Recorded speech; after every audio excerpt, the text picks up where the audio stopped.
Maya Torres had always believed that success meant staying busy. Every morning at 6 sharp, she would step into her black suit, grab her coffee, and head to the 47th floor of the glass building that housed her technology company. The elevator would carry her up, up, up, until she reached her corner office with windows that looked out over the entire city. From her desk, Maya could see everything.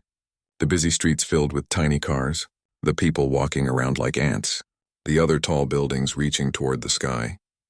But Maya rarely looked out those windows anymore.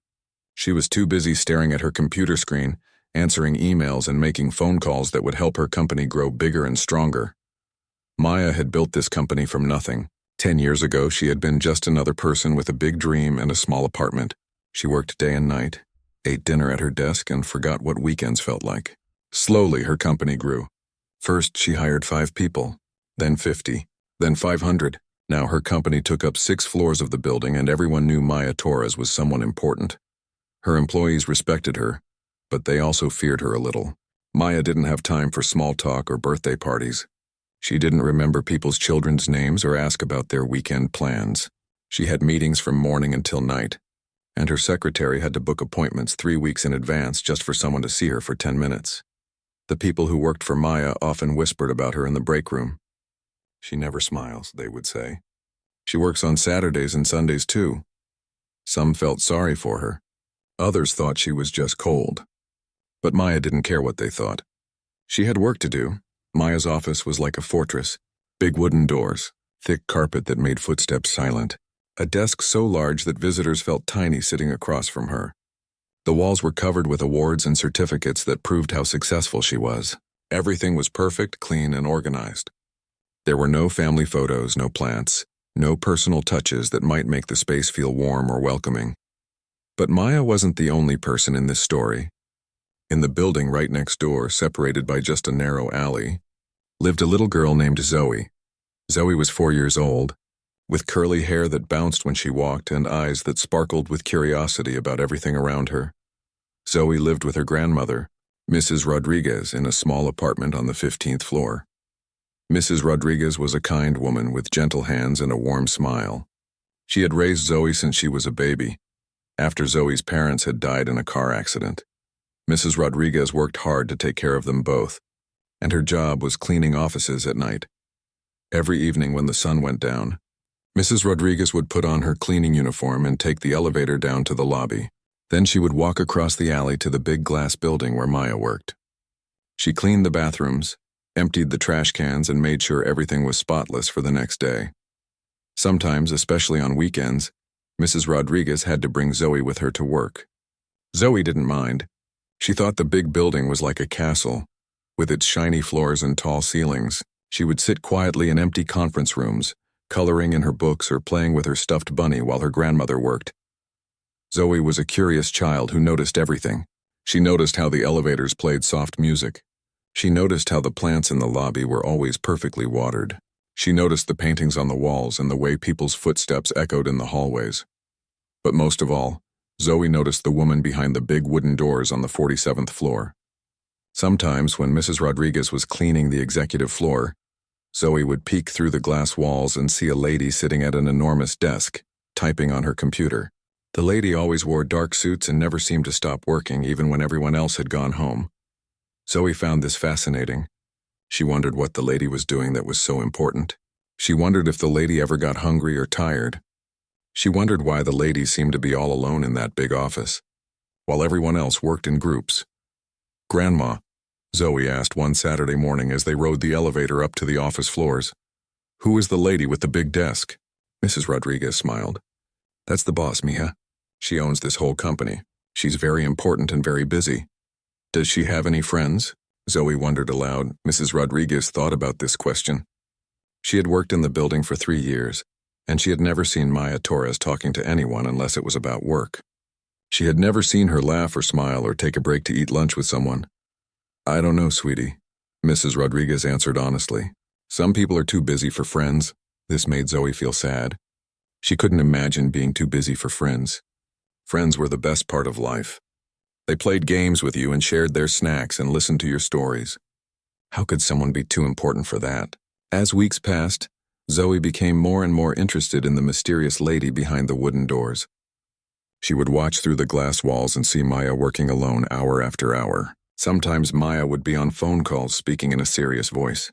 Sometimes she would be writing on papers or staring at charts and graphs on her computer screen. Zoe had just started preschool, and making friends was hard for her. The other children seemed to know each other already, and Zoe felt shy and left out. During recess, she would sit by herself and think about the lonely lady in the office building. Maybe, she thought, they could be lonely together, and then neither of them would be lonely anymore. One rainy Saturday morning in November, Mrs. Rodriguez brought Zoe to work as usual. The building was mostly empty, with just a few people working late or catching up on projects. The halls were quiet except for the sound of Mrs. Rodriguez's cart rolling across the smooth floors. Maya was there, of course, working in her office just like always. She had spreadsheets to review, budgets to approve, and emails from clients around the world. Saturday was just another day to get things done without interruptions from meetings and phone calls. But this Saturday would be different. This Saturday, something was about to happen that would change both Maya and Zoe's lives forever. As Mrs. Rodriguez cleaned the break room at the end of the executive hallway, and as Maya typed away at her computer behind her big wooden doors, little Zoe was about to do something very brave.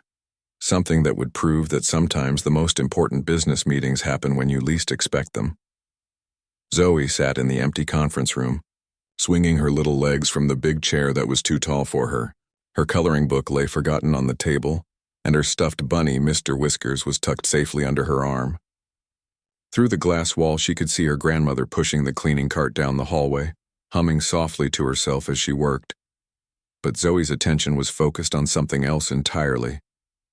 At the end of the hallway behind those big wooden doors, she knew the important lady was working all by herself. It was Saturday morning, and the building was so quiet that Zoe could almost hear her own heartbeat. The rain tapped against the tall windows, making everything feel cozy and peaceful. But Zoe didn't feel peaceful inside. She felt something stirring in her chest, something that made her want to do something brave and maybe a little bit scary. All week at preschool, Zoe had been thinking about friends. The other kids had their best friends already. They would hold hands and share their crackers and whisper secrets to each other. During story time, they would sit together in pairs, giggling about funny parts in the books. At recess, they would run around the playground together, playing games that Zoe didn't understand. Zoe tried to join in sometimes. She would walk over to a group of children and smile, hoping they would invite her to play. But most of the time, they were already too busy with their own games. They weren't mean to her, but they didn't really notice her either. It was like she was invisible. Mrs. Patterson, her teacher, was kind and would sometimes pair Zoe with other children for activities. But Zoe could tell that these weren't real friendships. They were just being polite because the teacher asked them to be. Real friends chose each other, and nobody had chosen Zoe yet. This made her think about the lady in the office. Maya Torres, her grandmother had said, the boss lady who owned the whole company. Zoe wondered if Maya had ever felt invisible too. She worked alone all the time, and Zoe had never seen anyone visit her office just to say hello or share a snack. Maybe, Zoe thought, grown-ups got lonely too. Maybe even important grown-ups who wore fancy suits and had big desks felt sad sometimes when they didn't have anyone to talk to. The more Zoe thought about it, the more an idea began to grow in her mind. It was a big idea, and it made her stomach feel fluttery like there were butterflies dancing inside it. What if she went and talked to Maya? What if she asked her to be friends? Zoe knew it was probably against the rules. Children weren't supposed to bother important business people. Her grandmother had told her to stay quiet and not disturb anyone while they were working. But the idea wouldn't go away. It kept growing stronger and stronger, like a flower pushing up through concrete. She looked down at Mr. Whiskers, her constant companion. The little stuffed bunny had been with her since she was a baby. His fur was getting thin from all the hugging, and one of his ears was slightly crooked from where she had chewed on it when she was teety. Hing. Mr. Whiskers made everything less scary. What do you think? She whispered to him. Should we go say hi to the lady? Mr. Whiskers didn't answer, of course, but Zoe felt like he was telling her to be brave. After all, the worst thing that could happen was that Maya would say no. And if she said no, well, Zoe would still be in the same place she was now, with no best friend and a heart full of hope. Zoe slipped down from the chair, her sneakers making a soft squeaking sound on the polished floor. She tucked Mr. Whiskers under her arm and tiptoed to the conference room door. Through the glass, she could see her grandmother in the break room at the other end of the hall, wiping down the coffee machines and organizing the supplies. The hallway stretched out in front of Zoe like a long, shiny river. At the far end, Maya's office doors stood closed, looking bigger and more important than ever. Zoe took a deep breath that filled up her whole chest, the way her grandmother had taught her to do when she felt nervous. 1 step. 2 steps. 3 steps. Her heart was beating so fast now that she was sure everyone in the building could hear it. The hallway seemed to get longer with each step, but Zoe kept walking. Her sneakers made little echoing sounds that seemed very loud in the quiet building. As she got closer to Maya's office, Zoe could hear the soft clicking of computer keys. The sound was steady and rhythmic, like rain on a roof. It made Maya seem more real somehow, not just a mysterious figure behind glass walls, but an actual person doing actual work. Finally, Zoe stood in front of the big wooden doors. They were so tall that she had to tilt her head all the way back to see the top. There was a gold nameplate that said Maya Torres, CEO, in fancy letters that Zoe couldn't read, but she knew it was something important. Her hand looked very small when she lifted it up toward the door. For just a moment, she almost lost her courage. What if Maya was angry? What if she got in trouble? What if her grandmother got in trouble too? But then Zoe thought about all those lonely lunchtimes at school, and all those nights when she wished she had someone special to talk to before bedtime. She thought about Maya sitting alone in that big office, working and working with no one to keep her company. Before she could change her mind, Zoe knocked on the door. It wasn't a loud knock because her hand was small, but it was definitely a real knock. Knock, knock, knock. 3 little taps that seemed to echo through the quiet hallway. Inside the office, the clicking of computer keys stopped suddenly. Zoe heard a chair creak, and then footsteps walking across the floor toward the door. Her heart was beating so fast now that she felt a little dizzy, but she didn't run away. She stayed right there holding Mr. Whiskers tight, waiting to see what would happen next. The door handle turned with a click that seemed as loud as thunder. Slowly, very slowly, one of the big wooden doors opened. Maya Torres appeared in the doorway, looking down at Zoe with the most surprised expression anyone had ever worn. Her dark hair was pulled back neatly, and her business suit was perfect and unwrinkled, but her eyes were wide with confusion, as if she couldn't quite believe what she was seeing. For a long moment, they just looked at each other, the important business lady and the little girl with the stuffed bunny, 2 people who had lived in the same building for months but had never actually met. Finally, Zoe found her voice. It came out smaller than she had planned, but it was brave and clear. "Excuse me, important lady," Zoe said, her voice barely above a whisper. She hugged Mr. Whiskers a little tighter and looked up at Maya with her big, hopeful eyes. "Can you be my bestie? I don't have one, and you look really nice." Maya felt like someone had just knocked all the air out of her lungs. In all her years of running a business, through countless meetings with investors, clients, and employees, nobody had ever asked her such a simple, honest question. She had been prepared for a janitor with a supply issue, or maybe a security guard with a building concern. She had not been prepared for a 4-year-old with curly hair asking to be best friends.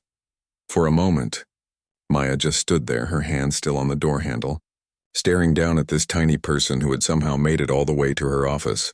The child was so small that she barely reached Maya's waist. Her sneakers had little flowers on them, and her jacket was slightly too big, like maybe it was a hand-me-down from someone older. Maya's first instinct was to look around for an adult. Surely this child belonged to someone. Children didn't just wander around office buildings by themselves, especially not on the executive floor, but the hallway was empty except for the 2 of them. And the little girl seemed perfectly calm and confident, as if asking CEOs to be her best friend was something she did every day. "What's your name, sweetheart?" Maya heard herself asking. The words came out softer than she had expected, nothing like her usual business voice that could command a boardroom full of grown men. "I'm Zoe," the little girl replied, shifting Mr. Whiskers to one arm so she could wave with her free hand. "And this is Mr. Whiskers. He's my bunny, but he's also my friend. He comes everywhere with me, but he doesn't count as a bestie because he can't talk back." Maya found herself kneeling down without thinking about it, bringing herself closer to Zoe's eye level. Her expensive suit would probably get wrinkled from crouching on the hallway floor, but somehow that didn't seem important right now. "Hello, Zoe," Maya said. "I'm Maya. It's nice to meet you and Mr. Whiskers." She paused, still trying to process what was happening. "Can you tell me how you got up here?" "Are you here with someone?" Zoe nodded enthusiastically. "My grandma works here. She cleans the offices to make them all sparkly and nice. She's in the kitchen place right now making the coffee machines clean." Zoe pointed down the hallway toward the break room. "I come with her sometimes on weekends, and I always see you working in your big room." "You work a lot, don't you?" The innocence of the question hit Maya harder than she expected. Yes, she worked a lot. She worked more than a lot. She worked so much that she couldn't remember the last time she had watched a movie, or read a book that wasn't about business, or had dinner with someone just because she enjoyed their company. "I do work quite a bit," Maya admitted. "Running a company takes a lot of time. But don't you get lonely?" Zoe asked, tilting her head to one side like a curious puppy. "I get lonely sometimes, especially at school. That's why I need a bestie, someone to talk to and share snacks with and play games with." Maya felt something tight in her chest, a feeling she hadn't experienced in years. When was the last time someone had asked her if she was lonely? When was the last time someone had cared about how she felt, instead of what she could do for them or how much money she could make? "Sometimes I do get a little lonely," Maya said quietly. It was the first time she had admitted that to anyone, even herself. Zoe's face lit up like someone had turned on a lamp inside her. "Then we can be lonely together, and then we won't be lonely anymore. That's how friendship works. My grandma told me so." Despite everything, Maya found herself smiling. It felt strange, like using muscles she had forgotten she had. "Your grandmother sounds very smart. Would you like to come into my office for a few minutes? We could talk more, and maybe you could tell me more about what it means to be a bestie." Zoe's eyes grew as round as saucers. "Really? I can come into your important room?" "Really?" Maya said, standing up and opening the door wider. "But first, do you think your grandmother might be worried if she can't find you? Should we let her know where you are?" "Oh." Zoe clapped her hand to her forehead dramatically. "Yes, we should tell Grandma. She worries when I wander off. One time I got lost in the big store and she cried." Maya walked with Zoe down the hallway to the break room, where Mrs. Rodriguez was wiping down the last of the coffee machines. When she turned around and saw her granddaughter standing next to the CEO of the company, her face went pale. "Zoe, Mia, what are you doing?" Mrs. Rodriguez rushed over, her cleaning supplies forgotten. "I'm so sorry, Ms. Torres. She was supposed to stay in the conference room. I hope she didn't bother you." "She didn't bother me at all," Maya said, surprising herself with how much she meant it. "Actually, I was wondering if it would be okay for Zoe to visit my office for a little while. She's been asking some very interesting questions about friendship, and I'd like to continue our conversation." Mrs. Rodriguez looked confused, like she couldn't quite believe what she was hearing. "Are you sure? She can be quite talkative." "I'm sure," Maya said. "In fact, I think that might be exactly what I need right now." As they walked back to Maya's office, Zoe chattered away about everything she saw. She marveled at the paintings on the walls, asked about the plants in the hallway, and wondered if Maya's office had any toys in it. "I don't think I have any toys," Maya said as she opened her office door. "That's okay," Zoe said, stepping into the room with wide eyes. "Sometimes grown-ups forget about toys. But we can pretend. Pretending is almost as good as real toys." Maya's office looked different with Zoe in it. The space that had always felt professional and serious suddenly seemed too big, too cold, too empty of anything that mattered. Zoe walked around the room like she was in a museum, touching the edge of Maya's desk with one finger and staring out the tall windows at the city below. "Wow," Zoe breathed. "You can see everything from up here. It's like being in a castle." "In the sky." Maya looked out the windows with fresh eyes, seeing the view through Zoe's perspective. For years, she had barely noticed the world outside her office. But now, watching Zoe's face light up with wonder, she remembered how magical the city had looked when she first moved into this office. "Would you like to sit down?" Maya asked, gesturing to one of the chairs in front of her desk. Zoe climbed up into the chair, her legs dangling like she was sitting on a throne. She placed Mr. Whiskers carefully on her lap and folded her hands, trying to look as professional as possible. "Now," she said in her most serious 4-year-old voice, "let's talk about being besties." Maya found herself doing something she hadn't done in years. She was looking forward to Saturday mornings. For the first time since building her company, Maya would wake up on weekends with excitement instead of dread. She would arrive at her office early, but not to work on spreadsheets or answer emails. Instead, she would clear her desk, set out 2 chairs facing each other, and wait for the sound of little footsteps in the hallway. Zoe had explained that being besties meant spending time together every week, sharing stories and caring about each other's feelings. It sounded simple enough, but Maya quickly learned that friendship with a 4-year-old was more complicated and wonderful than any business deal she had ever made. Their Saturday meetings became legendary in the building.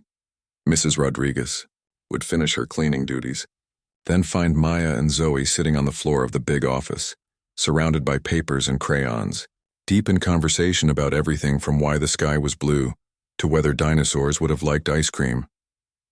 Maya discovered that Zoe was an excellent teacher. She taught Maya how to see shapes in clouds, how to make paper airplanes that actually flew, and most importantly, how to laugh at silly jokes even when they didn't make perfect sense. "Why did the chicken cross the playground?" Zoe would ask, giggling before she even got to the punchline. "I don't know why," Maya would reply, already smiling. To get to the other slide, Zoe would burst into laughter, and Maya found herself laughing too. Not because the joke was funny, but because Zoe's joy was absolutely contagious. In return, Maya taught Zoe about her business in ways a 4-year-old could understand. She would use blocks to show how companies were built, drawing pictures to explain how products were made, and creating games that made learning about teamwork fun and easy. "Pretend these blocks are my company," Maya would say, stacking colorful wooden blocks on her desk. "Each block is a different group of people who help make the company strong. If one block falls down, what happens?" Zoe would carefully remove one block and watch as others tumbled down. "The whole thing gets wobbly." "Exactly," Maya would say. "That's why everyone's job is important, even the people who clean the offices or answer the phones. We all need each other." Through these conversations, Maya began to understand her company differently. She started paying attention to the security guards who greeted her each morning, learning their names and asking about their families. She remembered to thank the janitors and started saying good morning to the people in the elevator, instead of staring at her phone. Zoe was changing too. Their friendship gave her confidence at school. She would tell her classmates about her important friend who owned a whole building and could see the entire city from her office. The other children were impressed, and slowly, Zoe began making friends her own age too. But their friendship faced its first real test when November turned into December, and Mrs. Rodriguez started feeling tired all the time. At first, Maya noticed that Zoe seemed quieter during their Saturday meetings. Instead of her usual bouncy energy, she would sit closer to Maya and ask for more hugs. Mr. Whiskers never left her arms, and sometimes Maya would catch her staring out the window with a worried expression that seemed too old for her young face. "Is everything okay at home?" Maya asked one Saturday morning when Zoe had been unusually quiet. Zoe looked down at her hands and nodded, but Maya could tell something was wrong. She had learned to read Zoe's moods over the past few months, and right now, her little friend was definitely worried about something. "You know," Maya said gently, "best friends tell each other when they're sad or scared. It's one of the most important parts of being besties." Zoe looked up with tears starting to form in her eyes. "Grandma has been coughing a lot and she's really tired. She tries to hide it, but I see her sitting down when she thinks I'm not looking. And yesterday, she couldn't eat her dinner because her tummy hurt." Maya felt her heart sink. Mrs. Rodriguez had been looking pale lately, and Maya had noticed that she seemed to move more slowly than usual when she was cleaning. But Maya had been so focused on her friendship with Zoe that she hadn't paid enough attention to the woman who made it all possible. "Has your grandmother seen a doctor?" Maya asked. Zoe shook her head. "She says doctors cost too much money and she's probably just tired from working so hard. But I'm scared, Maya. What if something bad happens to her? She's the only family I have." Maya pulled Zoe into a hug, feeling the little girl tremble against her. In that moment, Maya realized that her friendship with Zoe wasn't just about Saturday morning meetings and paper airplanes. It was about caring for each other through good times and scary times too. "Listen to me," Maya said, holding Zoe's face gently in her hands. "We're going to figure this out together, okay? That's what best friends do. They help each other when things get tough." Over the next week, Maya did something she had never done before. She used her business connections for something personal. She called in favors from doctors she knew, researched the best medical facilities in the city, and quietly arranged for Mrs. Rodriguez to get a complete health checkup at no cost. But the news wasn't good. Mrs. Rodriguez had been diagnosed with cancer. It was caught early, which meant it could be treated. But the treatment would be expensive and would require her to stop working for several months. Maya sat in her office on a Tuesday evening, staring at the medical reports she had convinced Mrs. Rodriguez to share with her. The numbers were overwhelming, even for someone who dealt with large sums of money every day. The treatment costs, combined with the loss of income from not being able to work, would be more than Mrs. Rodriguez could possibly afford. That same evening, Zoe's father called Mrs. Rodriguez with news that made everything even more complicated. He had been offered a job in another state, one that came with excellent health insurance that would cover his mother's medical bills. It was an opportunity that could save the family financially, but it would mean moving away from the city where Zoe had finally found her best friend. When Mrs. Rodriguez explained the situation to Maya the next Saturday, Zoe sat quietly in her lap, tears rolling down her cheeks. "I don't want to move away from you," Zoe whispered to Maya. "You're my first real bestie. What if I can't find another one?" Maya felt her own tears threatening to spill over. She had spent so many years building walls around her heart, protecting herself from getting too attached to anyone. But this little girl had knocked down every single one of those walls with her innocent questions and generous hugs. The thought of losing Zoe felt like losing a piece of herself that she had just discovered existed. But as Maya looked at Mrs. Rodriguez's worried face and Zoe's tear-filled eyes, she realized that being a best friend meant doing whatever it took to help the people you loved, even if it hurt your own heart in the process. Maya couldn't sleep that night. She lay in her bed staring at the ceiling, thinking about Zoe's tear-stained face and the impossible choice the family was facing. For years, Maya had solved problems with spreadsheets and business plans. But this wasn't a problem that could be fixed with numbers and charts. This was about people she cared about, and caring about people was something Maya was still learning how to do. By 3 a.m, Maya was sitting at her kitchen table with her laptop, making phone calls and sending emails.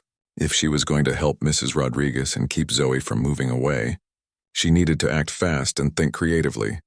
The first call was to Dr. Peterson, a cancer specialist who had been trying to get Maya's company to sponsor his research for years. Maya had always been too busy to consider it, but now she had a different kind of investment in mind. "Dr. Peterson, it's Maya Torres," she said when he answered his phone, despite the early hour. "I have a patient who needs the best care possible, and I'm willing to fund whatever it takes." Her second call was to her head of human resources. "Linda, I need you to create a new position in our company, something in building management and operations. I need it to come with full medical benefits, a good salary, and I need it available immediately."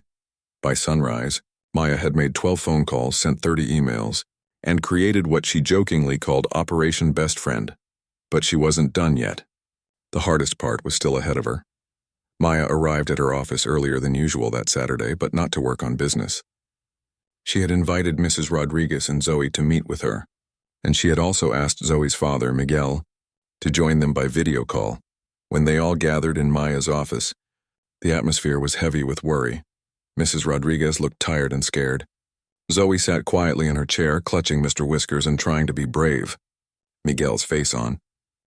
The computer screen showed a man torn between hope and desperation. "I've been thinking about your situation all week," Maya began, "and I believe I might have found a solution. But first, I need to ask you all something important." She looked around the room at the 3 people who had somehow become the most important part of her life. "Mrs. Rodriguez, would you be interested in a job here at my company? I'm creating a new position for building operations manager. It would involve overseeing all the maintenance and cleaning operations, training new staff, and making sure everything runs smoothly." Mrs. Rodriguez's eyes widened. "Ms. Torres, I appreciate the thought, but I don't have experience managing people. I just clean offices." "You've been managing this building better than anyone for 3 years, Maya said with a smile. "You know every corner, every system, every need. Plus, the position comes with the best health insurance plan we offer. It would cover all your medical treatments, and you'd be able to take time off for appointments and recovery without losing pay." Miguel leaned forward on the computer screen. That's incredibly generous, but what about the job offer I received? The one with the insurance? Maya took a deep breath. Miguel, I've been looking into your background and I see you have experience in computer programming and database management. Would you be interested in joining our technology team? We need someone with your skills and the position would allow you to work here in the city while still providing for your family. The room went completely silent. Mrs. Rodriguez put her hand over her mouth, and tears began streaming down her face. Miguel stared at the screen in disbelief, and Zoe looked back and forth between all the adults trying to understand what was happening. You mean, Zoe said slowly, I don't have to move away? I can stay here with Grandma and keep being your bestie? Maya knelt down beside Zoe's chair and took her small hands in hers. If your family wants to stay, then yes, you can keep being my bestie for as long as you want. Zoe launched herself into Maya's arms with such force that they both almost fell over. This is the best day ever, she shouted, squeezing Maya as tight as her little arms could manage. Over the next few months, the miracle Maya had set in motion began to unfold in ways she had never expected. Mrs. Rodriguez started her treatments at the best cancer center in the city. The doctors were optimistic about her prognosis, and the treatments were working better than anyone had hoped. But more than that, she thrived in her new role as building operations manager. She brought warmth and efficiency to the job that transformed the entire workplace culture. Miguel moved to the city and joined Maya's technology team. His fresh perspective and creative problem-solving skills made him invaluable to the company. But more importantly, he was able to be close to his mother during her treatment and watch his daughter blossom in her friendship with Maya. Zoe continued her Saturday morning meetings with Maya, but now their friendship extended beyond the office. Maya found herself attending Zoe's school plays, helping with homework, and even learning how to braid hair when Zoe decided she wanted to look extra fancy for picture day. The changes in Maya were noticed by everyone in the company. She smiled more, took breaks to eat lunch with her employees, and implemented family-friendly policies that made the workplace better for everyone. She started a mentorship program that paired executives with children from local schools, inspired by how much she had learned from her friendship with Zoe. But the biggest change was in Maya's heart. For the first time in her adult life, she understood what it meant to love someone more than her own success. She had spent years building a company, but Zoe had taught her how to build relationships, and those relationships made everything else in her life more meaningful. 1 year later, Maya sat in her office on a Saturday morning, watching Zoe teach Mr. Whiskers how to use a computer mouse. Mrs. Rodriguez was healthy and cancer-free. Miguel had been promoted to senior developer, and Zoe had become the unofficial mascot of Maya's company. Maya, Zoe said suddenly, looking up from her very serious lesson with Mr. Whiskers, do you remember when I asked you to be my bestie? Of course I remember, Maya replied. It was the best question anyone ever asked me. Well, I was thinking, Zoe said, scrunching up her face in concentration. Maybe we should find more people who need besties. There are probably lots of lonely people out there who just need someone to knock on their door and ask. Maya smiled and pulled Zoe into a hug. You know what? I think you're absolutely right. Maybe that can be our next project together. As they sat there planning their next adventure in friendship, Maya realized that the real miracle hadn't been the money or the jobs or even Mrs. Rodriguez's recovery. The real miracle had been a 4-year-old girl who saw past expensive suits and important titles to find the lonely person underneath, and who had the courage to knock on a door and ask a simple question that changed everything. Sometimes the most important business meetings happen when you least expect them, and sometimes the best investments are the ones you make in people's hearts.